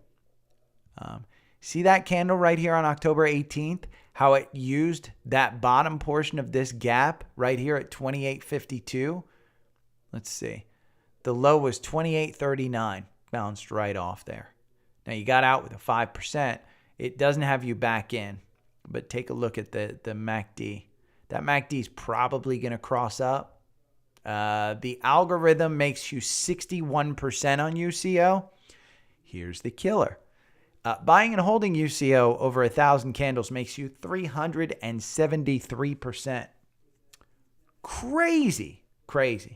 Your average win is 21% on UCO. You win 41% of the time. So it's a great one to trade. This is one that you trade. And it's clearly going to use this 200-day as any type of resistance. It's not going to use that as kind of the ultimate resistance. I would say if you're buying at $30 on UCO, I would probably put in a stop loss here at 27. And that's just because this one, 27.94 was the last buy-in. I'd probably have a 27 just because that's where this gap is. And if it fills that gap and doesn't bounce off that gap, you're probably going down to 22. But $30.37. Let's go back to AptTrader Pro and see if it's trading the same. See, and you're kind of using that 9-day right as a support level right there on Boyle. Let's check UCO.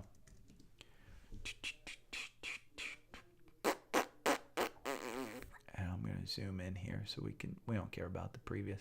Yeah, outside the Bollinger Bands, bound to come back in. It's going to use probably this shelf, I would think.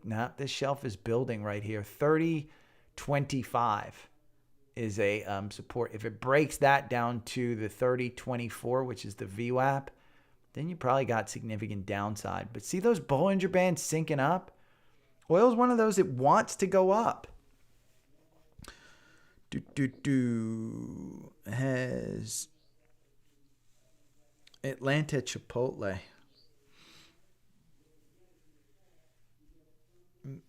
Yeah, I don't know. I won't badmouth them. Chipotle, yeah, let me see. It's been a crazy good stock. People love it. It's CMG is the symbol. Let me go over there. Safari view. Wait till you see this one. I mean, it's been a crazy good stock. It uses the 200-day as its support. And it's always constantly being dragged back to its 200-day. And it's about to get that death cross right before earnings. I think it was Joe Terranova was touting this one. This one's risky. I mean, the RSI is at 51. The MACD's a little bit up, and they have earnings coming out October 25th post-market. Let's see. Where is that volume?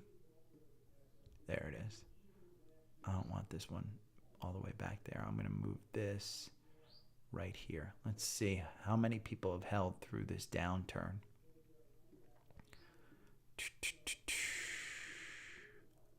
Yeah. See, so if we pull this back to its recent highs around September 9th, you can see this is where most people are holding it. Most people have been down here, have sold out. But 1692, it's kind of up there. Okay. I think I'm going to go for a run. By the way, I have so many fucking blisters on my feet from hiking a marathon over the past 2 days. Let's see. Oh, you know what? Watch this. 17 years of Chipotle. Since 2006. October's been a horrible month. Their best month is July. July, March, and January.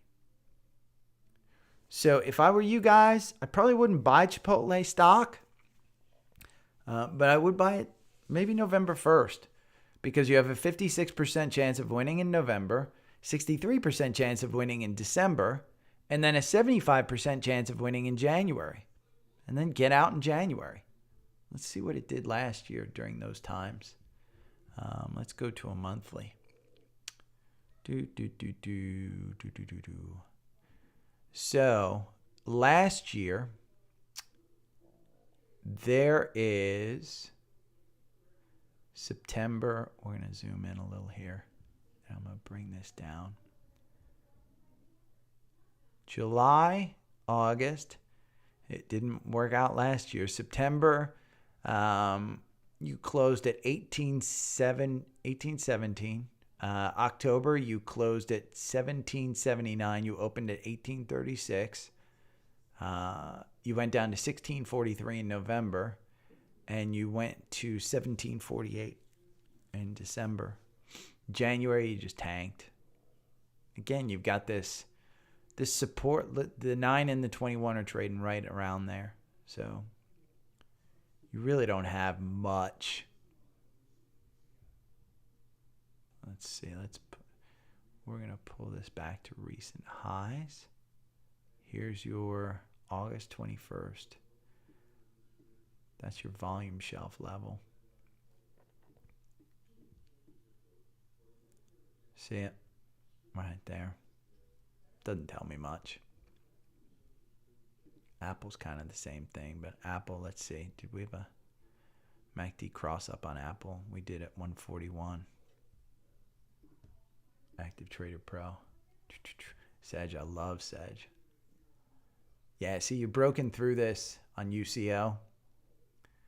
You broke through that. You're kind of in the middle of these Bollinger Bands, but they're syncing up in this 5-minute chart. If you can get $30 on this, I think 30 is probably a pretty good buy. Let me look at UCO. Just go back. I'll look at Sedge after. I think from a standpoint of this, you got out at 5% at 27. I'd put in a buy for 30. I think 30 on UCO. You might do pretty well on that. SEDG. I love solar. Sedge. 203.28. You're trading at 202. It's kind of see how the RSI is going up, the MACD is going up, but the stock ain't going anywhere. But here's the good thing, Jesse. Look at those Bollinger Bands. See those Bollinger Bands syncing up? It's got to move. Now, the danger is I don't see where it's moving. There's no clear direction. Let's go to a daily. Those and this is the dangerous part. The direction, see how it's below that 9-day? Yeah, it's below that 9-day, so it doesn't have any support from a daily perspective that you're absolutely going to get now you do have a cross up in the daily there, which was about where it got us in. Their earnings are coming up post-market, I usually think. Yeah, post-market November 7th. You just don't have, let's take it back here where we got the gap. Most people are holding up here at 304. That's the crazy part. You had a whole bunch of people, it looks like, that bought in between this because this hasn't even filled out past here. So, yeah, it's at its lows for a reason, and you could time it, Jesse, but again, the whole reason, the point of the hour. Oh, and you asked me, by the way, and this was a good discussion I had in my head.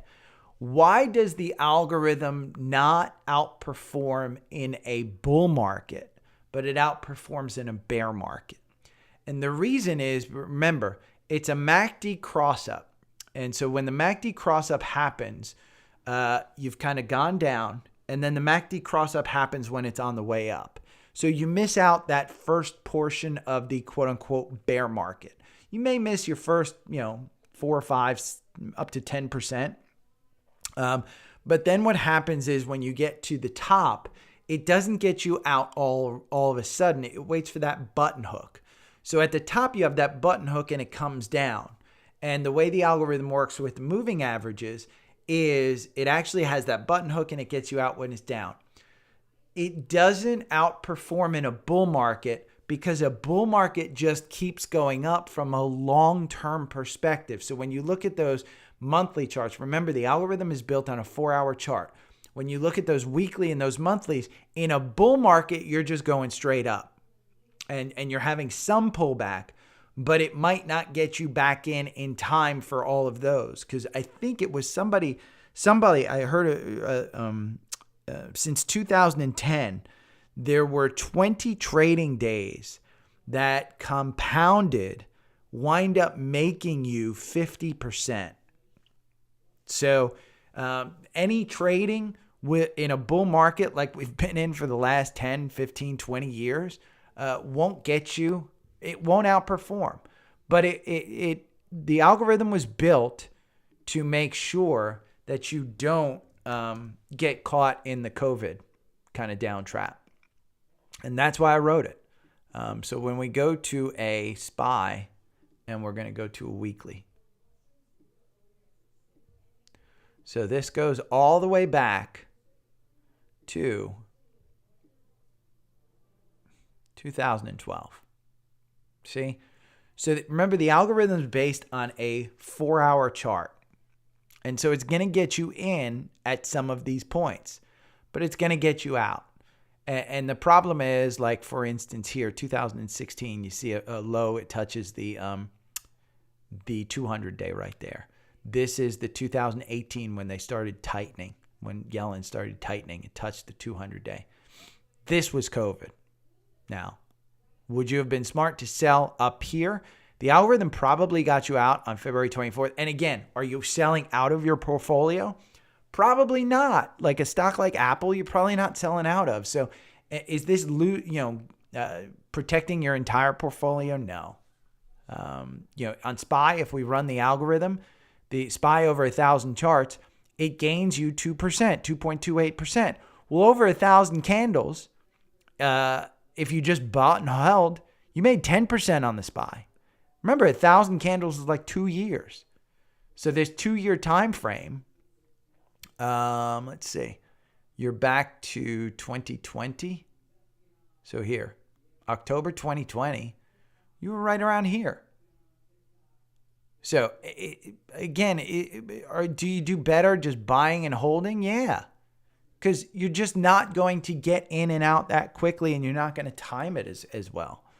You can't time this market. You can't. And so the algorithm is built for the 40% of the stocks that you want to trade, the 20% of the stocks that you really want to do short-term trading on. But it's not built for that 40% long-term buy and hold. And you have to identify those long-term buy and holds. They may be SPY. It might just be you buy the S&P tracking funds. It might be these sectors. You might just look and you might say, you know what? Let's see, sector tracker. I just want to look at the last 1 year. What sector's hot in the last 1 year? Well, it's energy. Energy and XLV. XLE and XLV. XLP, consumer staples. And XLU, 5%. So that's over 1 year. So I want to buy those. Those might be in your long-term buy and hold portfolio. You don't have to buy stocks. You can buy those spider ETFs. So, by the way, Zephin, you made fun of me with American Eagle. Take a look at this. It's at 1050. It's on a little run. See the 9-day crossing the 21? Those Bollinger Bands are syncing up. a little bit overbought at 57. Nothing crazy. But, okay, guys, I'm heading out. I posted the podcast. I've been on here for 2 hours. Okay.